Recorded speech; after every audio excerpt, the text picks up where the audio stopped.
संगीत प्रेमी लोगों के लिए डीजे बिजनेस एक नया बूम लेकर आया है। यह व्यापार उन लोगों के लिए बिल्कुल सही है जिन लोगों को म्यूजिक से प्यार है। खासकर युवा वर्ग में डीजे बिजनेस को लेकर खास क्रेज देखा जाता है और युवा इस व्यापार को शुरू करने में अधिक दिलचस्पी रखते हैं। लेकिन हाँ, इस बिजनेस को वही लोग सफलतापूर्वक चला सकते हैं जिन्हें म्यूजिक से प्यार हो।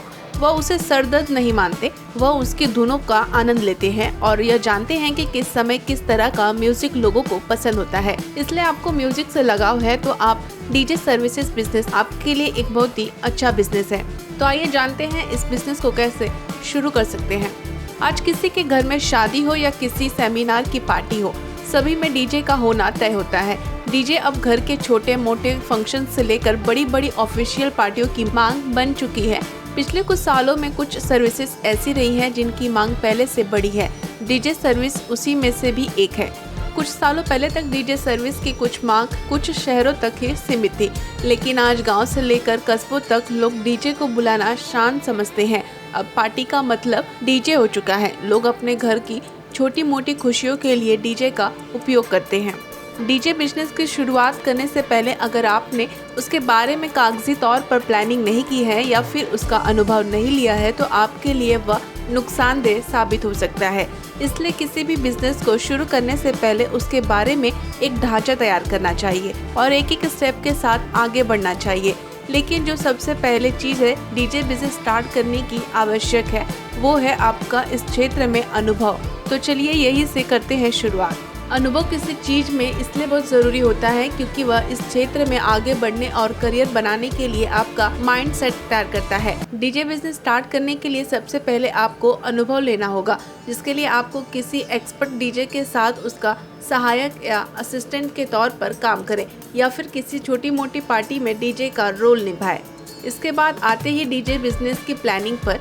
बिना प्लानिंग किए किसी भी बिजनेस की शुरुआत नहीं होती। आपको अपने बिजनेस की प्लानिंग करते वक्त 3 बातों का ध्यान रखना चाहिए। पहला बजट, दूसरा टारगेट ऑडियंस और तीसरा मार्केटिंग। सबसे पहला है कि आप डीजे बिजनेस स्टार्ट करने के लिए कितना पैसा खर्च करना चाहिए। अपने बजट की व्यवस्था कैसे करें, फिर आपकी टारगेट ऑडियंस कौन सी होगी। क्या आप सिर्फ शादी ब्याह या फंक्शंस में ही अपनी सेवाएं देना चाहते हैं या फिर एक बड़े इवेंट में भी डीजे पार्टनर बन सकते हैं। शुरुआत में आपको कितने मैन पावर की आवश्यकता होती है।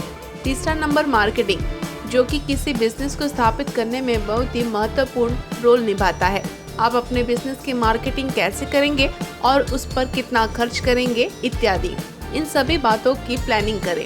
डीजे बिजनेस स्टार्ट करने के लिए मुख्य रूप से आपको CD player, laptop, channel mixer, amplifier, DJ mixer, DJ light जैसे जरूरत होंगी।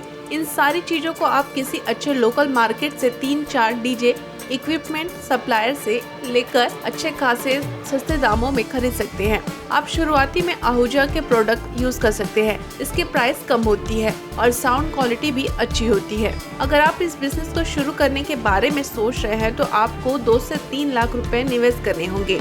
अगर आप डीजे सर्विस बिजनेस की शुरुआत करना चाहते हैं तो उसका पंजीकरण करवाना होगा।